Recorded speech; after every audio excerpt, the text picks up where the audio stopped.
Hello, and good Woche. Days, 42 days to the Omer, 6 weeks. We are getting to the last week of Yom Tov. I mean, Hashem tomorrow will Chodesh. And so, the Hashem will start now with a story of Baal Shem Tov, start the week with. A story how on Friday there was a wagon with two of the Baal Shem Tov's Talmidim. They were riding towards Mezhibosh, his town. Tev Shabbos, with the Baal Shem Tov. Now, the road itself was very narrow, and just before them came the landowner, the feudal lord of the area, with his fancy coach. And the coach was going slowly. And the Chassidim, were behind him at the settle over his pace. I mean, what can they do? According, to the pace of the coach, there was no chance to get to Mezhibush before Shabbos. He couldn't, ask, the feudal lord to, step aside and let us get in front of you. You couldn't do that. So, it means that they were basically will spend Shabbos somewhere on the road. So one of them was very worried. He says, what kind of Shabbos we're going to have along the way? So his companion says, what are you upset about? Kosh Baruch Hu is running the world, don't you know? Everything Kosh Baruch Hu does is a teva. Kept on moving slowly, and the other friend was really anxious about it and still was fretting about it. 2 more hours. It went on like this. And suddenly before them, went around the bend, whatever, they saw them like a whole mess of wagons blocking the road. What was it? The locals, the locals, gentle folks, was some kind of a simcha or whatever it is. They're making a kumsitz, they have barbecues, whatever it is, everything is. The wagon of the landlord stopped. First, the driver of the coach went to them, but wouldn't pay attention to them. When the landlord, the feudal lord, saw it, he himself get out of his coach. And when they saw the feudal lord, their lord, everybody took their wagons immediately to the side. And the wagon, the coach of the feudal lord went through, and so did the wagon of two Hasidim. 5 minutes later, they came to a fork in the road. The wagon of the feudal lord went one way. They went straight, and they got to Mezibon. So the other Chassid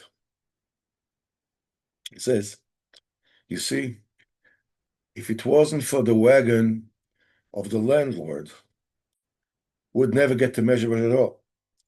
I mean, the farmers, the village people, they wouldn't even look at us if we would ask him to move. Because Baruch Hu sent the wagon, the coach of the landlord, to pave the way for us.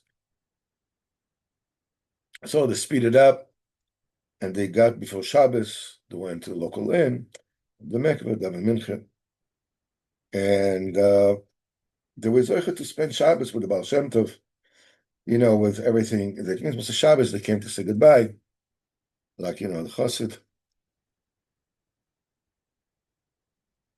the chassid that trusted the Kodesh Baruch Hu told the Baal Shem Tov the story of this wonderful hashgacha they had during the Baal Shem Tov listener says, what do you think that happened? What do you think that made it happen? It's because you believed that everything is l'tova, that everything Kodesh Baruch Hu does is l'tova. That's the thing that created the deliverance for you. Your emunah is the thing that affected the deliverance, not anything else. Well, that is the number one lesson, the basic of anything and everything, is the emunah. Bitachon is applied emunah. Can't tell you how many times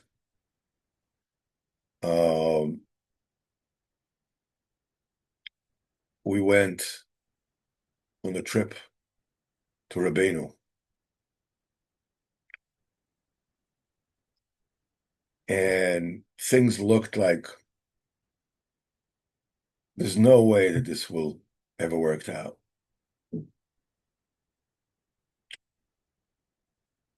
But when you go and you push, it's like today with CGs as computer-generated graphics, it's different. It used to be during the 90s of the last century, or 80s and 90s. So they would make action movies in which the hero, would be carrying a machine gun that weighs, I don't know, 200 pounds, 300 pounds, easy. Would run and would jump up on, a 10-foot wall, and while in the air, he would do a 360 and shoot like 100 bad guys with one swing and land on the wall. You go to the other side of the wall, whatever. So I heard once a speech from Rabbi Refson, one who created, I think, is a North Yerushalayim. I think it's a Balos Tshuva school, Neve Yerushalayim, and there was a speech that he gave to heads of moistus. They all came. He came to talk about starting a moised, an organization, non-profit, from scratch. And when he started telling the story, he said that he was uniquely qualified to speak about creating such operations from scratch, being that he said he has created quite a few of them from scratch. He said most of those went back to scratch. But he said when you want to know how you start an organization from scratch, he says, I'll tell you how it's done. And he talked about this movie, these kind of movies, these action movies. And he said that once he was in Hollywood to meet with some kind of a benefactor or whatever. And this guy took him, he had some kind of investment in this movie or whatever. They took him to see how they're shooting that scene, that action scene. And he said, you know how these things are shot? He said, the actor that is playing the hero, first of all, the machine gun that he holds in his hand is made out of either plastic or balsa wood. It weighs close to nothing. This looks really good. And he, under his clothes, is wearing a harness. And from his shoulders or whatever it is, they're really thin metal lines, like steel lines that connected to some kind of a crane. And the hero would run, and he would run and run, and he'd get to the point where he's coming to the wall, and he would jump. Once he was up in the air, the crane will pull him up,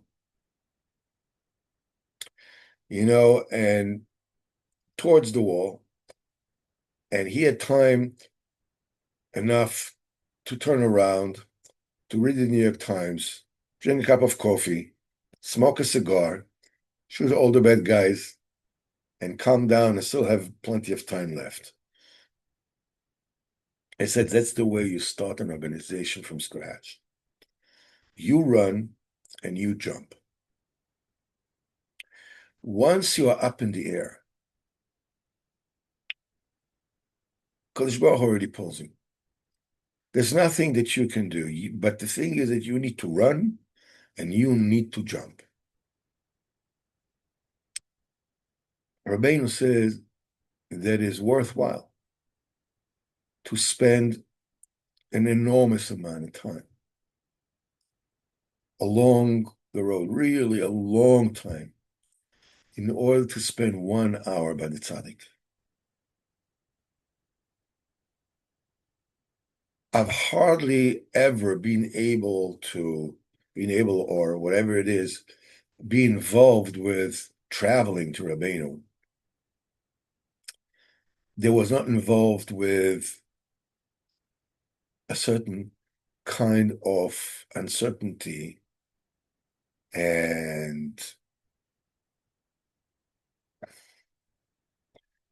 many times, so there's just no way.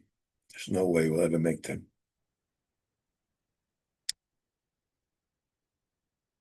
But the name of the game is that you run and you jump.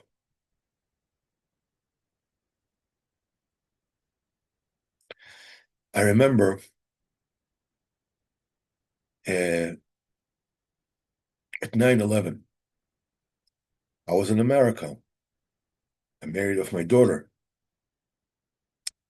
And we were there. I mean, I was in New York when the planes hit the Twin Towers. And in fact, we were in Manhattan. This was taking place. And not there, but, and I remember the whole thing. And the thing is that we were supposed to go to Uman during the Sheva Brachas. The Sheva Brachas was supposed to fly Shoshana. And when 9/11 came about, the skies of the United States were closed. No flights going in, going out, nothing. And now I had everything already prepared in advance. The 1 year that I had everything prepared in advance with tickets, with places in Oman to be with, everything was taken care of. We were flying to America, and then we were flying to Ukraine, to Kiev, and go to Oman. Everything was taken. And obviously, with one fell swoop, everything that we have, first of all, there's no coming or going into America. That's it. So, and secondly, the tickets that we had were basically worth like scrap paper. They're worthless. Me and my 2 sons was Motzei Shabbos. Rosh Hashanah is, was it day later, day by night? I don't remember. Whatever, something like. So all the years, my wife would give me really a song and a dance, not the local woman, and with this and that. That year, I was saying, maybe we can get there. My wife said, pack the suitcases, threw me out of the house, go to the airport. Okay. We got to the airport. There are no flights. Suddenly we see a gate to the Polish airlines. There was a whole multitude of people, of Hasidim, whatever it is, that all like on the gate.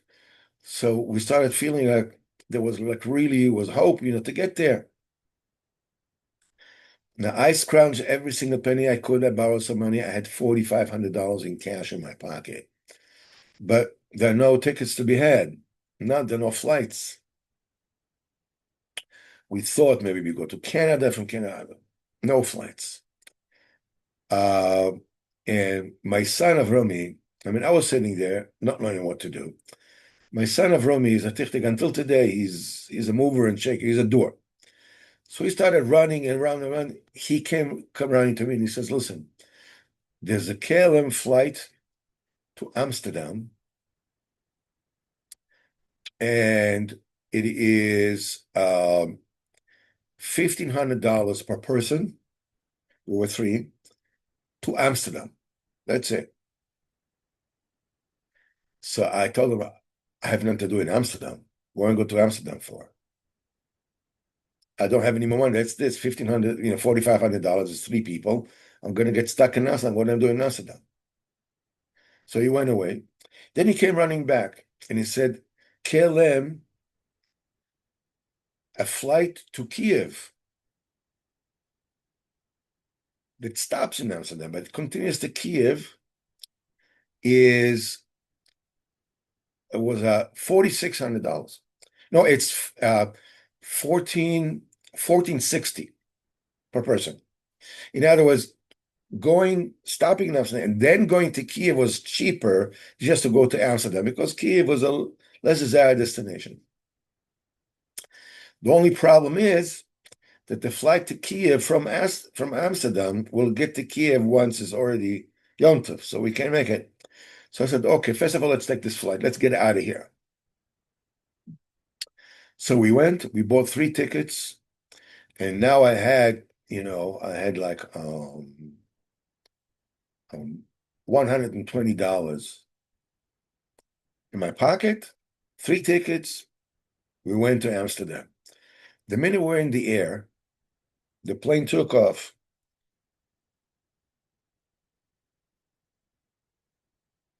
I was calm. Then I calmed down. I don't know what's going to happen, but I jumped. No, it's up to HaKadosh Baruch Hu, to carry us up, by the pulley. We got to Amsterdam. Everybody took their suitcases, went out. We couldn't find our suitcases. They were lost. They never made it to the flight. It was waiting there. It was already like 3 or 4 o'clock in the morning. We didn't know what to do. Now,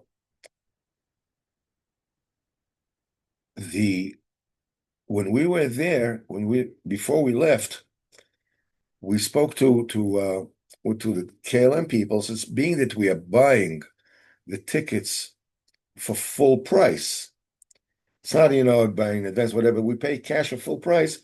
It means that we were able to change airlines for the second leg of the flight. So we made a reservation for it was Aeroflot, whatever it was then, or Ukrainian Airlines for 7 o'clock in the morning. They'll get to Kiev like 5 hours before Yom Tov, whatever it is, we should be able to make it. 3 o'clock in the morning, we're still in Amsterdam. We have no suitcase. We don't know what to go. We don't have a place to stay in Amsterdam. Suddenly comes, I don't know, 16-year-old from girl, and she asks us, "What are you doing here?" So we said, we're on the flight. We told her what happened. So she said, "My father is the rabbi of Amsterdam. He's on the other side of the customs, whatever. He's waiting for me. So come with us. Stay by us until the morning." So we went there, and we went to their house. We took able to take a bath, whatever it is, and they actually put a bowl with money there for us to take if we need it. I didn't take any because I have $120, whatever it is that we had, and so I don't know. I think that we had like $80, something like this. My son found a 100 guilder bill on the floor in the Amsterdam airport. And he says, here, there's another. Altogether, we had $120. I didn't take any money from the rabbi because I said, I have money in my pocket. I have the ticket to, just as long as they, in the morning, the cab took us to the airport. We went on a flight to Kiev. We landed in Kiev. It was already like 2 o'clock in the afternoon. We quickly went out of the customs because we had no suitcases. I said it was lost. We didn't have to wait on the carousel, whatever it is. We went out. There was a van full with Hasidim going to Uman, and there were 3 places in the back. No place for suitcases, but there are 3 places, sitting places in the back. So I told my kids, go on into the and see. So the driver said, $40 a person. So no problem. I had $120 in my pocket in cash. Here you go. And we got to Uman. When we got to Uman, everything else was taken care of. Well, they paid for the meals, the apartment, whatever it is. And we made it to Uman, Baruch Hashem. There were many similar instances, with these kind of things. The thing is that when you are locked in and you run and you jump, Kadosh Baruch Hu lifts you up. It's true about a lot of things.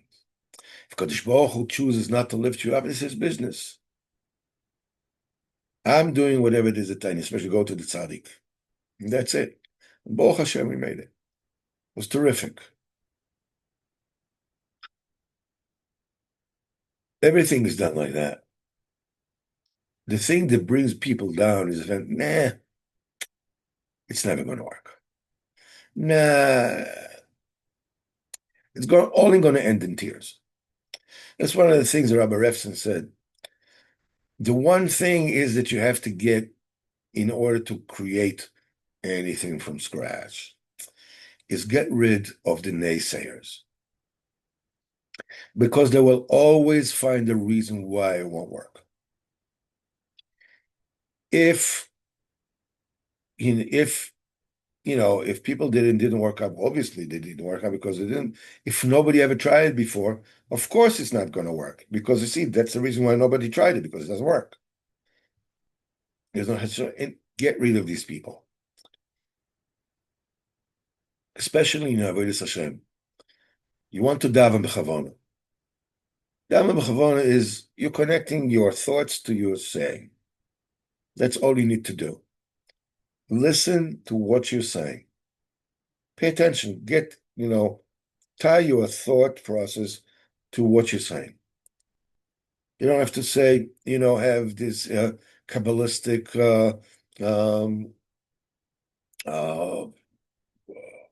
meditations or nothing. You don't need anything. Just what the words mean. Say the words, connect your thought to the words. That's it. No, it's not going to work. You say, I'm trying, and this, and see, I told you it's not working.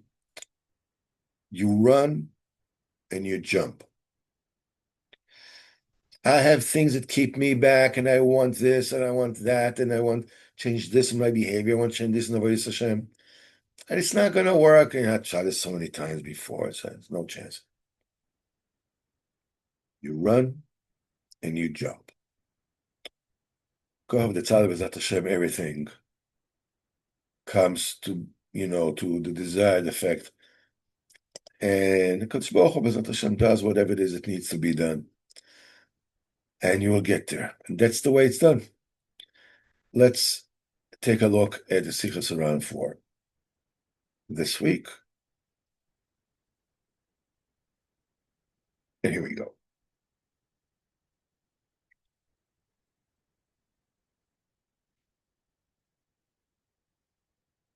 We are holding by Sicha 276. And he said, this is, I was told, says Reb Nosson, they told me the one time he was speaking with his people, Rabbeinu was speaking to his people, and he would admonish them, and sort of like they feel really uncomfortable the fact that they still don't serve HaKadosh Baruch Hu, properly, the way he wants. And his usual way, when he started talking about it afterwards, after he admonished them a lot, afterwards he became softer. He started to carve them, speak softly to them. He says, "What do I want from you?" After everything's said and done, Baruch Hashem, you're Elocha people, you're kosher people. And he started speaking to them, and he said, "Look, you are really Elocha people. If HaKadosh Baruch Hu would have been as small as I am, your avodah would have been enough. But HaKadosh Baruch Hu is immense. So all the time you have to strengthen yourself with a new will to serve HaKadosh Baruch Hu, because the grace of HaKadosh Baruch Hu has no beginning and no end." And he lifted himself up and his hands up in the air. But Hashem Baruch is so great, and he lifted his hand up with an amazement, great movement of like giving the inference of the greatness of HaKadosh Baruch Hu.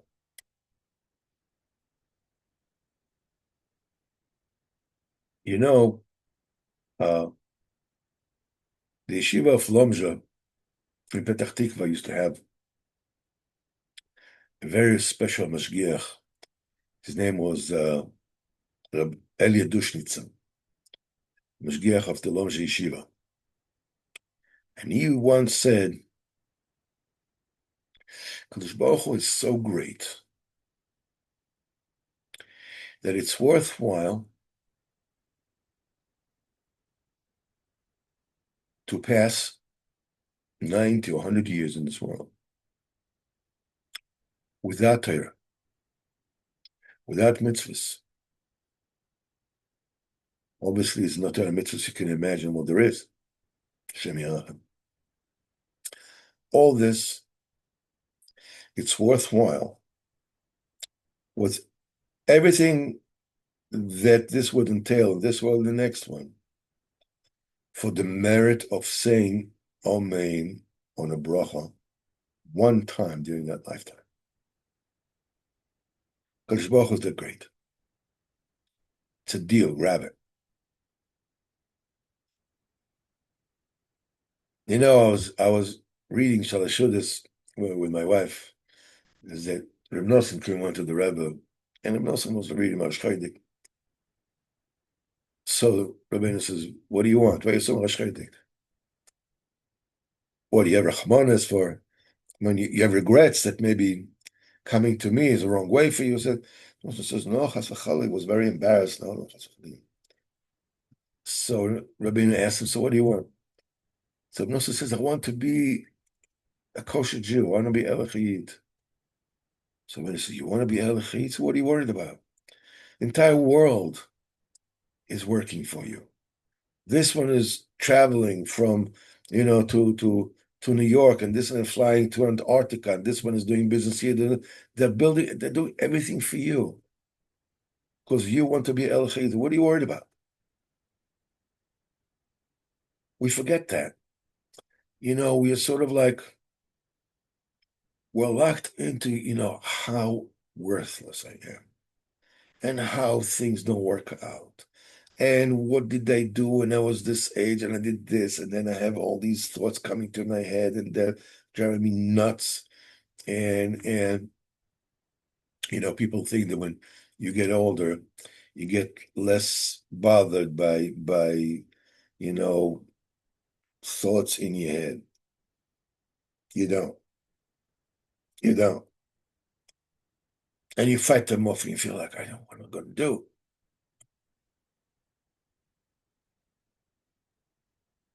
If you want to be an Elachiyid, what do you have to be worried about? The entire world is working for you.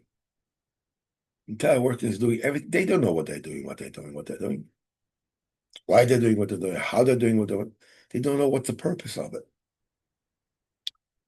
Like Sipurey Baal Shem Tov said, that there can be a whole palace, with gardens, whatever it is, that its sole purpose is that an El Chayid wants, will there be, be a raining, there'll be a torrential rain, and this seed will go under the awning of this palace, to to get out of the rain for an hour or two. That's the whole purpose of this entire palace.